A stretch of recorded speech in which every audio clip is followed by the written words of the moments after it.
it's just a random video of pretty much anything that we could find interesting. I went around and filmed some historical markers and told little stories about that, and I went to a lot of graveyards. So if you think you'd like to watch that, it's getting ready to roll. And if you're not in a graveyard, you might want to pass this one. So are you ready? And she's not in a graveyard, so let's go. So I stopped at Swan Lake in Sumter long enough to come take this beautiful tree that's in front of the gazebo. This is always one of my favorite pictures every year because that lets me know that spring is on the way.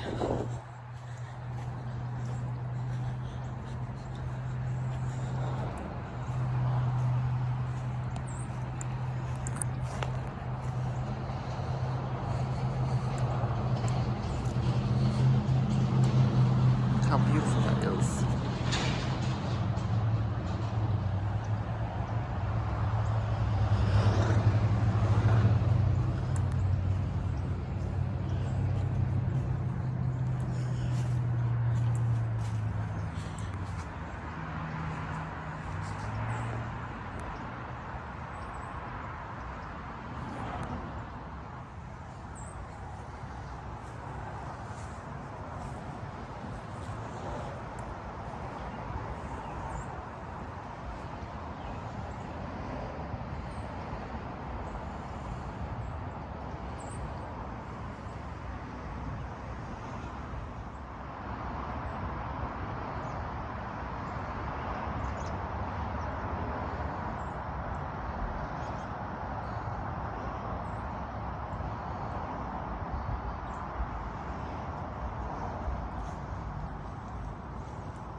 I do have to walk over here. Oh my Lord, the azaleas are starting to bloom.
So this is the Church of the Holy Cross, Stateburg, and it's Episcopal.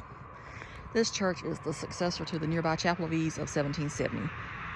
Present building is on the site of the old Claremont Church of 1788, built on land given by General Thomas Sumter. Holy Cross is constructed of piscatory which is rammed earth. The cornerstone was laid on September 11th, 1850. And that is the church right there. On this side, it says Holy Cross Churchyard.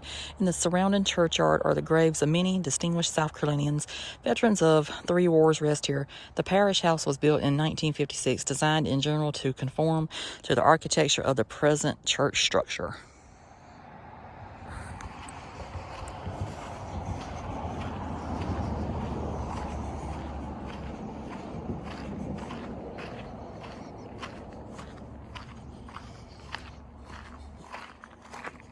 So we have stopped here before. This is where Joel Poinsett is buried.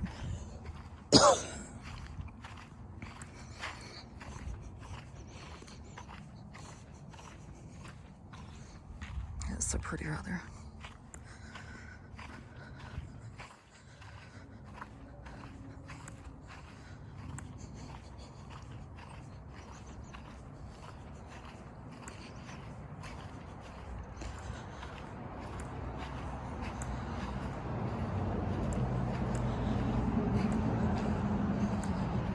And just in case you don't know who Joel Poinsett is, that is who the poinsettia is named after. Beautiful Christmas flower. Somebody has appropriately put a poinsettia out here.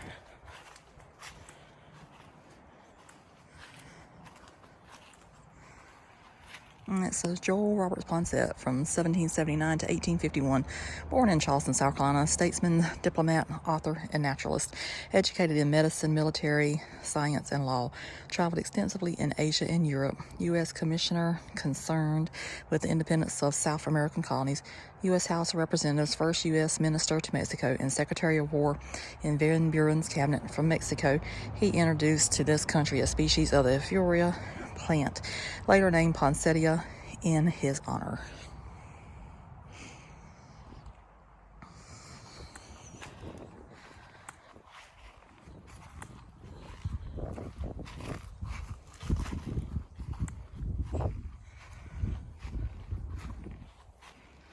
And that's sacred to the memory of Joel R. Poinsett, who departed this life on the 12th day of December, 1851, in the 73rd year of his life. A pure patriot, an honest man, and a good Christian. Sacred to the memory of Mary, the relic of the Honorable Joel R. Poinsett, who departed this life on the 9th day of November, 1857, in the 76th year of her age. The above inscriptions were taken from the graves of Poinsett and his wife adjacent to this marker.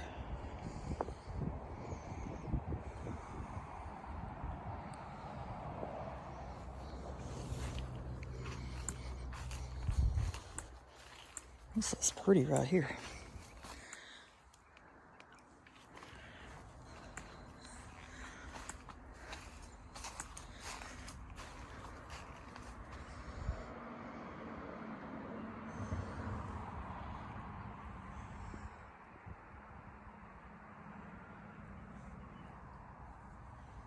I don't know whose graves these are.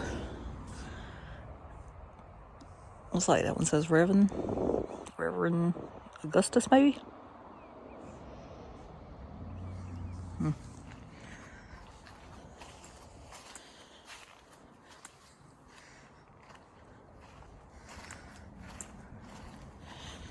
And as you know, once I start walking around graveyards, Mom usually stays in the car.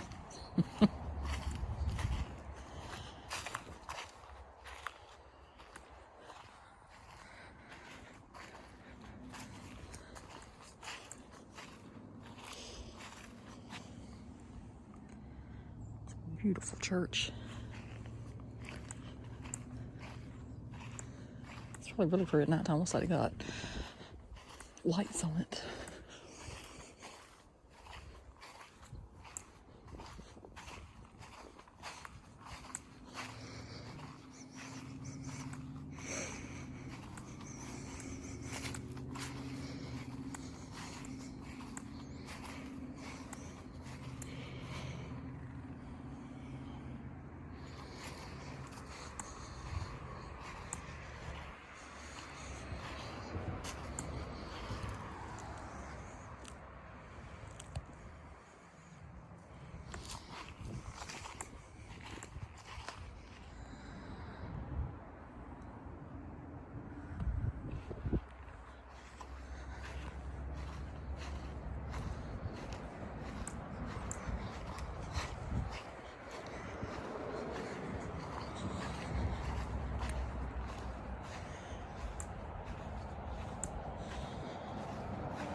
That is pretty right there.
And I know this is probably strange to a lot of people to come to a cemetery to take pictures of flowers, but they're so pretty. And you know, I'm pretty sure that you still want flowers come blooming ahead of you, on top of you, once you pass away. I know I would.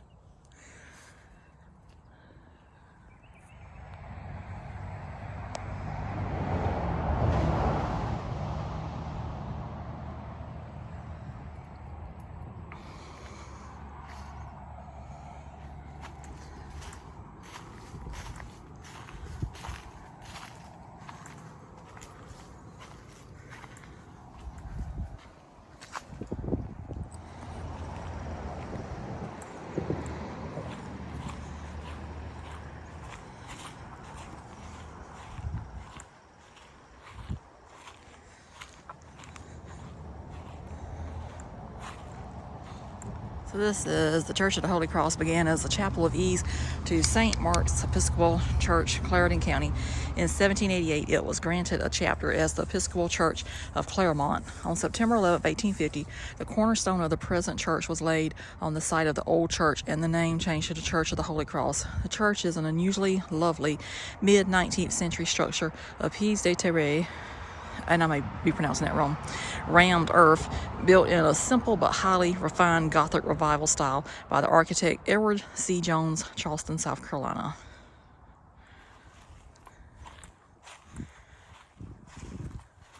And that's all that's on that sign.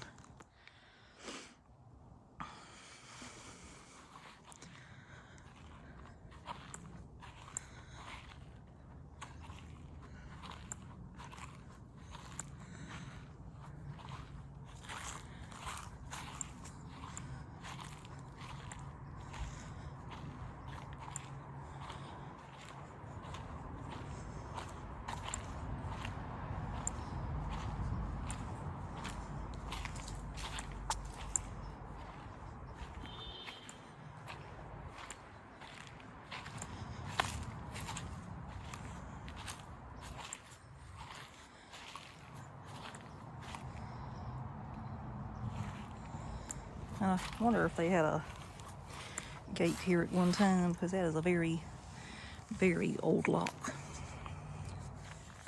Okay, this is somewhere else we've been here before, but maybe some of you were not watching my videos previously whenever I came here.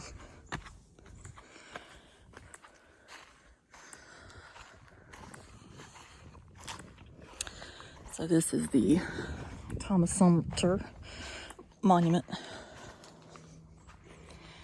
So this says Thomas Sumter, symbol of South Carolina resistance. Born on the Virginia frontier in 1734, Sumter's military career spanned the French and Indian War, which lasted from 1756 to 1763, and the American Revolution. Plagued by financial troubles in Virginia, Sumter came to South Carolina in 1763 in search of the new economic opportunity. He opened a store near Nelson's Ferry on the Santee River and went on to become one of the most prominent merchants and planters in the backcountry. Portrait courtesy of the National Park Service. So that's how he looked.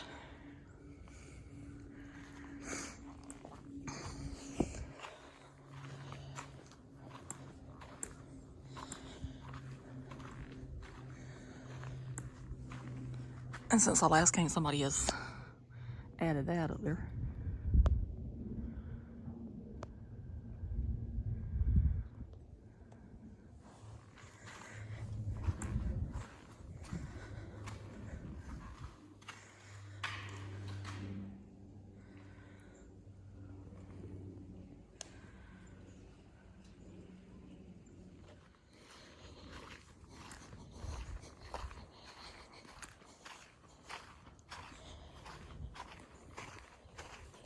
I did not think this video was mainly going to be focusing on graveyards, but it is what it is.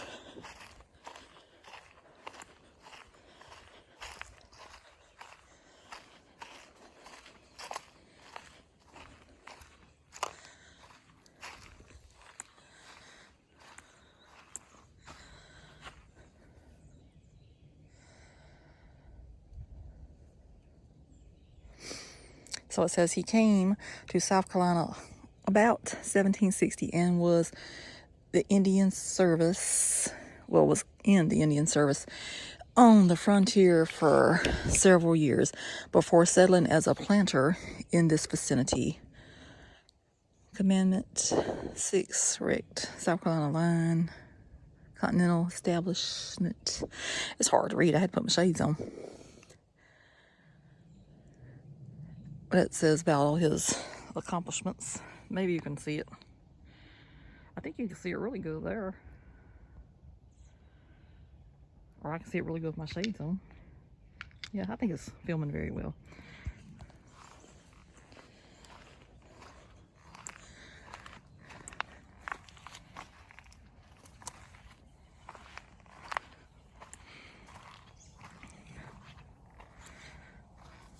So this says, this stone marks the grave of one of South Carolina's most distinguished citizens, Thomas Sumter, one of the founders of the Republic. Born in Virginia, August 14th, 1734, died June 1st, 1832.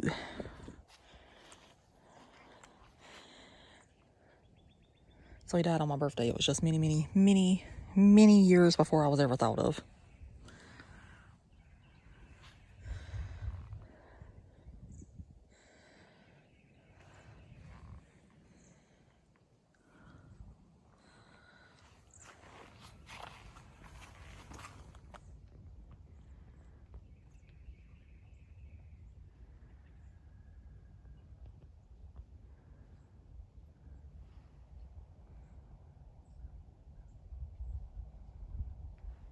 Okay, now we're in Horatio, South Carolina. So this is the Lenore store. Since before 1808, the Lenore family have operated a general store at the site of Horatio, South Carolina. Lenore's store is mentioned in the 1808 will of Isaac Lenore and later appears on Mill's 1825 map and McLaurin's 1878 map of Sumter County. The present structure was erected prior to 1878 and is maintained by Lenore descendants as a traditional country store. And I think it has since closed, but I do believe the post office is still open.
And then right there is how the post office boxes look whenever they had class. They don't look that pretty anymore.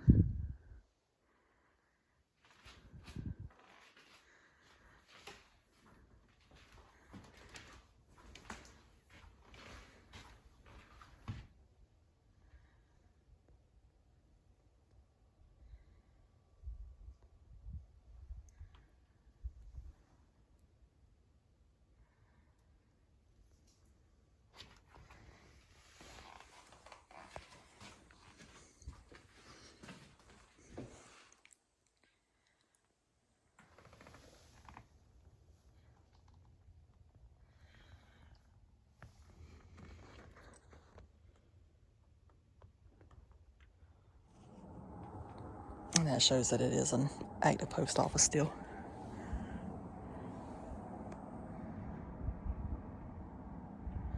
So how cool is that to be able to get your mail in a place like this? I think that's pretty cool. Says that's the Hanson House, and that's the Horatio Community Center. Okay. Look at the teddy bear out there in the rocking chair. Is it? On both of them. Thank you, Mom. You didn't have to back up. See right there? That one's got a head on it. It's so cute. It's so weird too. Firehouse there. So now we're in Camden, South Carolina, and this says Quaker Burying Ground. Near here was the meeting house built by the Quakers on 4 acres of land leased to them by Samuel Wiley on September 6, 1759 for the term of 999 years at a yearly rental of 1 peppercorn if lawfully demanded. This was their burial ground. The Quakers later leased this land to the town of Camden for 99 years at a rental of $1 a year. In 1874, the town conveyed its right, title, and interest in this and other lands to the Cemetery Association of Camden. And there is the National Register of Historic Places marker where it says Quaker Cemetery, Camden Historic District. So it says they have brochures over here, so let's see what's in them.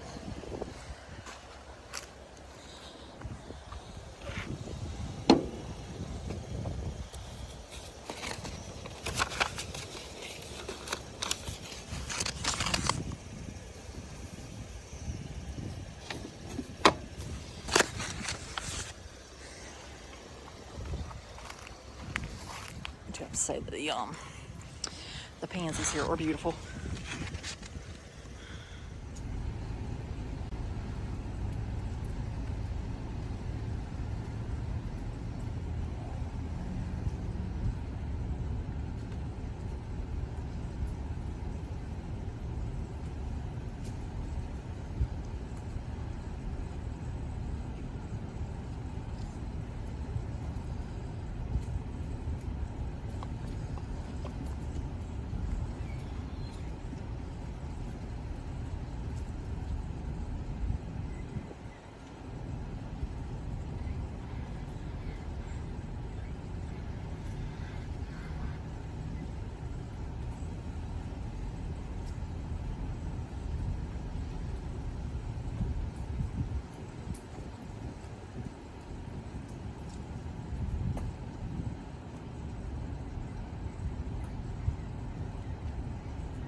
That was pretty there. It's the shape of a butterfly and you got flowers planted on it. That grave back there. To the left. I would think so.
research better.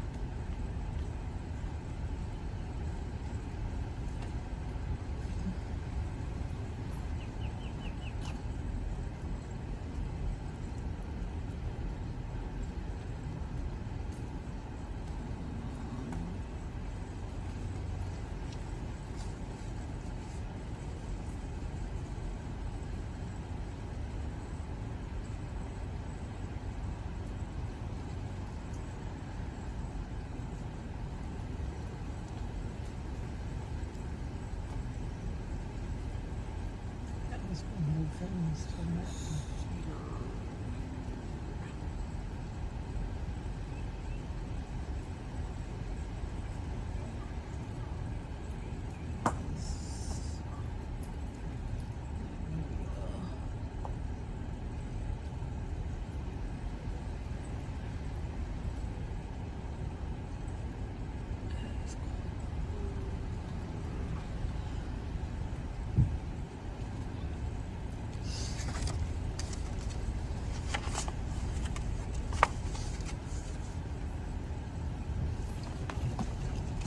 So I have to go back there whenever I got more time to really look at the thing. But this says Presbyterian Meeting House. Near this memorial stood the Presbyterian Meeting House, first place of the worship in Camden after that of the Quakers. It was built about 1774 on land given by Colonel Joseph Kershaw and confirmed in his will dated 1778. The first building was destroyed by the British and rebuilt after the Revolution. In 1805, a third church was erected here and called Bethesda, which was used until the present church on DeKalb Street was built in 1820 to 1822. This land was given by the Presbyterians to the Cemetery Association in 1915.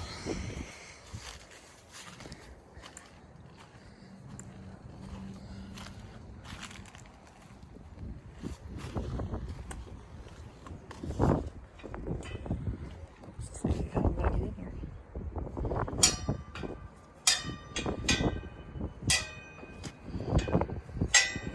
See if there's another way. I don't want to try to figure that one out.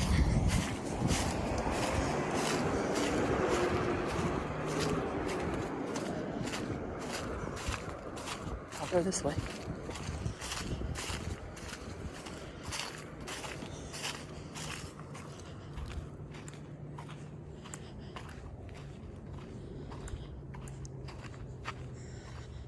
This is Revolutionary War Memorial. This memorial is dedicated to American Revolutionary War heroes who were patriots of the old Camden district. Markers are for patriots buried in graves known and unknown. Patriots and marked graves in Quaker Cemetery are, you got Sergeant Isaac Alexander, Sergeant James Martin, Captain Benjamin Carter, Lieutenant Joseph Brevard, and Privates Thomas Ballard, Samuel Mathis, Archelaus Watkins. Many patriots were executed in Camden during 1780 to 1781. Those known appear on the monument. Hundreds of patriots from Delaware, Maryland, North Carolina, and Virginia died in Kershaw County in the Battle of Camden on the 16th of August, 1780, and Hobart Kirk Hill on April 25th, 1781. Enlisted soldiers killed in battle were left upon the fields and are buried in graves known only to God.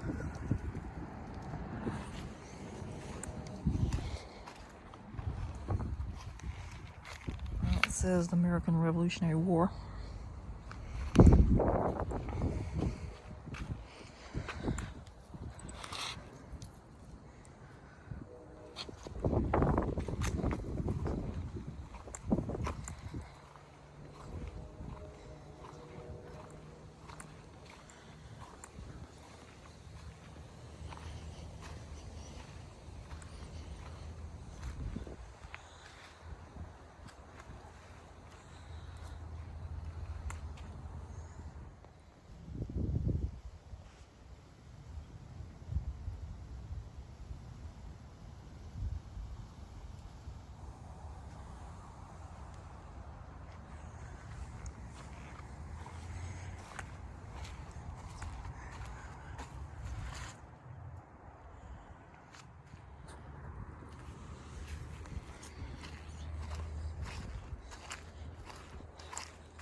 So at some point in my life, I'll come and cover everything over here. I do have a map back there now, so now that gives me a better opportunity to look around and observe that so I can figure out what I'm doing.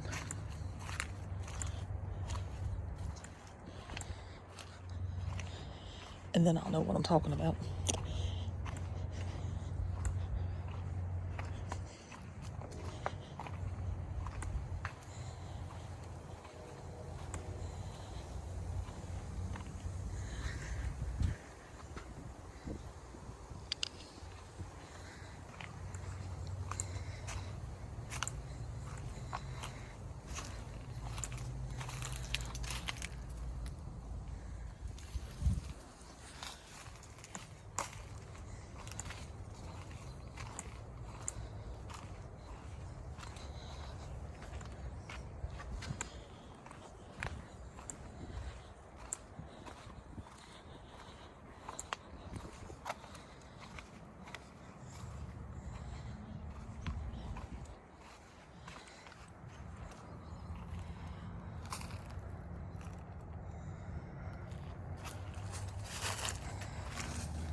This says Agnes of Glasgow lived 1760 to 1780.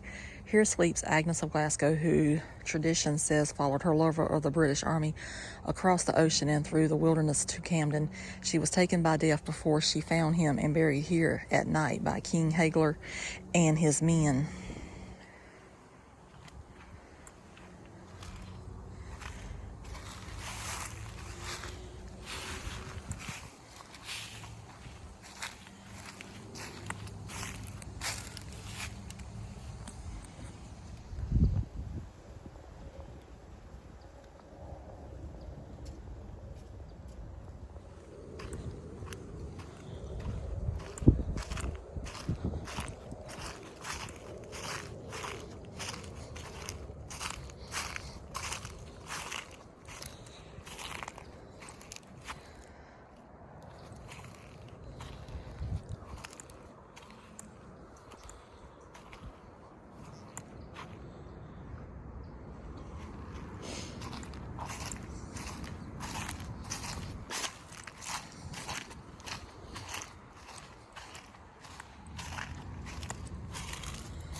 Never saw one in that shape before.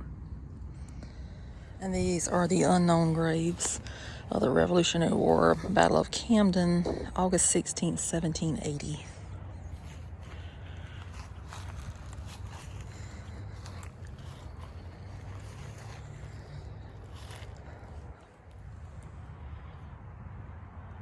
So I don't know if the tree is down. But anyway, it says the Camden Oak, circa 1790. As a mere sapling, I witnessed the rebirth of Camden after the devastations of the American Revolution. The British had occupied our town as a supply post in June 1780. When they evacuated 11 months later, they left it little more than a heap of ruins. Our citizens, mainly patriots, took to rebuilding our town with spirit. Originally native inhabitants, most recently the Catawba tribe, lived in the area and along the Wateree River west of here where I stand. They traveled to the Catawba trading path, Broad Street, from the coast to the mountains and northward. Spanish explorer Hernando de Soto and his men passed through here in 1540 searching for gold.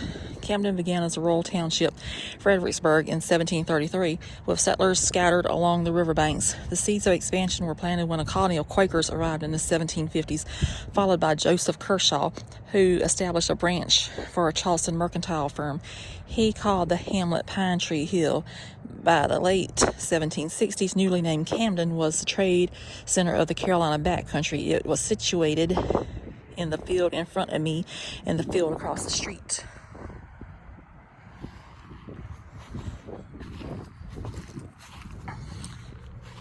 And it says, diagonally across the field for me was the town square. There in May 1791, the citizens of our again prosperous town welcomed President George Washington on tour in the South. Twice his Continentals had been defeated trying to recapture this strategically important town. A visit here was a must. The next day, astride his stallion Prescott, he paused at the grave of his gallant officer, Baron Johann de Kalb, who had died a few hundred yards from here of 11 wounds received at the August 16, 1780 Battle of Camden, some 9 miles north. In 1825, I watched the Marquis de Lafayette lead the procession escorting the remains of his mentor to a final resting place at Bethesda, okay, I can pronounce that, but not today, Presbyterian Church on DeKalb Street. Washington inspected the locations of the British redoubts and the stockades that had enclosed the town, and Joseph Kershaw's white hilltop mansion across the street reconstructed, which had been headquarters. On April 25th, 1781, General Nathaniel Greene lost to Lord Francis Rawdon at the Battle of Hoboken's Hill, Broad Street. Young patriot Andrew Jackson watched the action from his cell in the nearby Tory Run jail. As President John Adams leads our fledgling nation into the approaching 19th century, I will stand and flourish here as a living marker of the history of Camden and its citizens.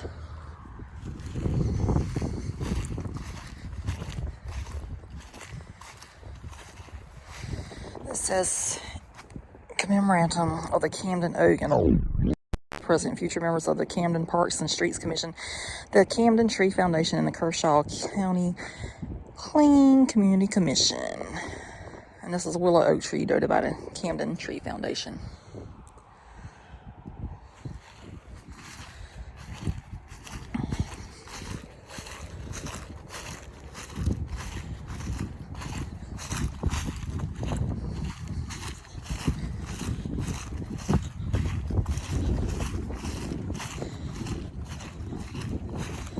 So this video is just a mixture of all kind of stuff. Graveyards, you name it, it's there.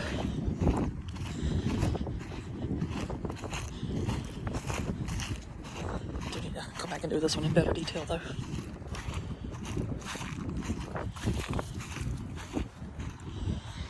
And this is Major General Baron Johann de Kalb's original grave site.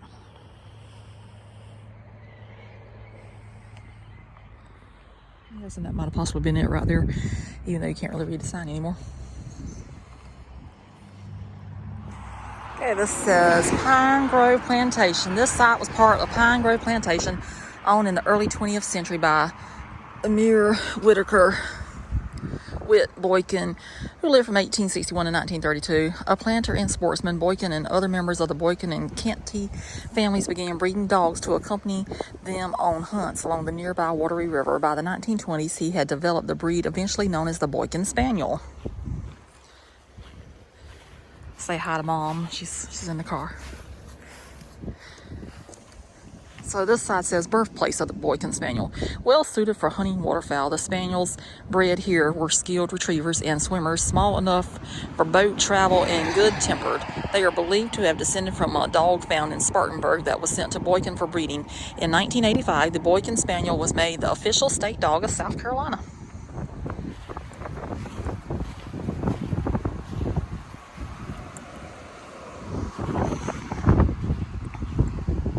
That's where that historical marker's located at out here.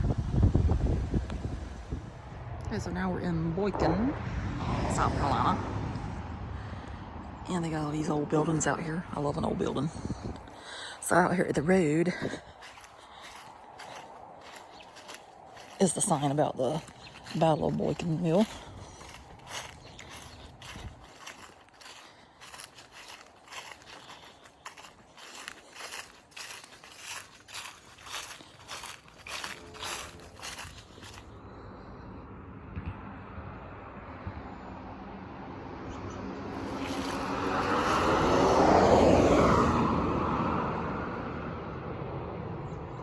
That talks about the Battle of Boykin's Mill, where General Edward E. Potter commanded. Some troops then left Georgetown April 5th, 1865 to destroy the railroad between Sumter and Camden. Here on April 18th, in one of the last engagements of the war, a small force of Confederate regulars and local home guard fought a defensive action which delayed their advance for a day.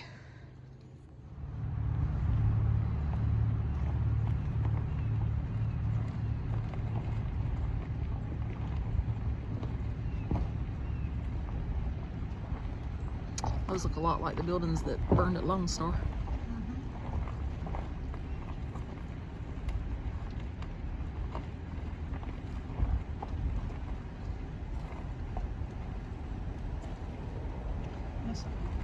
Yeah, isn't that impressive?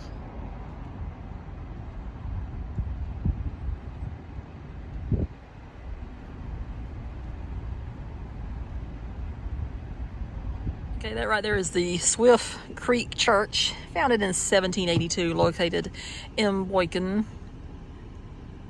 They actually had singing in there whenever they had the Boykin Christmas parade, but we were not able to come because it was pouring rain that day. So maybe this coming year I'll be off. That out there is the beautiful water that's out here.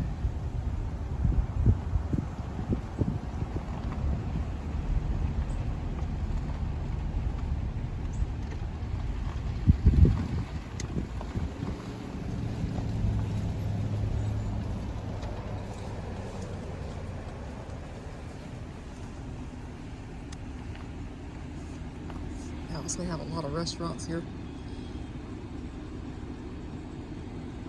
Now that over there says handmade brooms. However, the lady that owned that business, she passed away a couple of years ago, so I don't know if anybody ever took it over or not.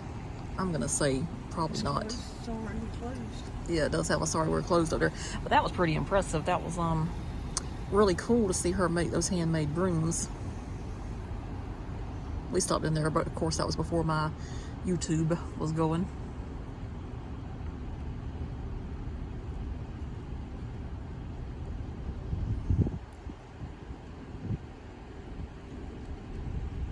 They have a little monument over there. Might catch that one next time.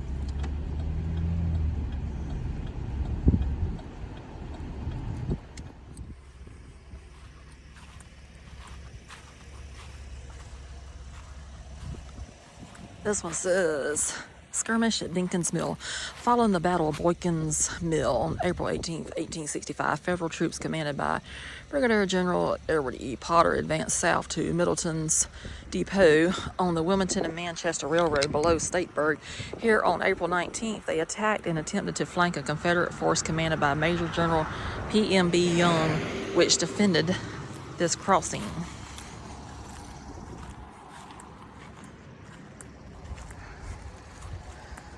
The 25th Ohio Infantry and 157th New York Infantry, supported by the 102nd U.S. Colored Troops and part of the 32nd U.S. Colored Troops, skirmished with the 1st, I'm not sure what K5 stands for, Brigade, Kentucky, Donna, Cavalry, 53rd Alabama Partisan Rangers, 11th Georgia Cavalry, Hamilton's Artillery, and South Carolina Militia. After slight losses on both sides, most of the Confederate force withdrew towards Beach Creek. And that's Potter's Raid. There's nothing there.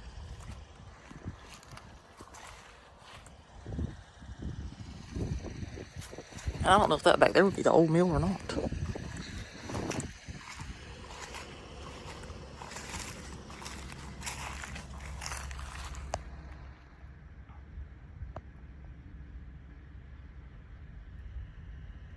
You can see some old stuff back there, but I don't think they'd have had that type of metal back then.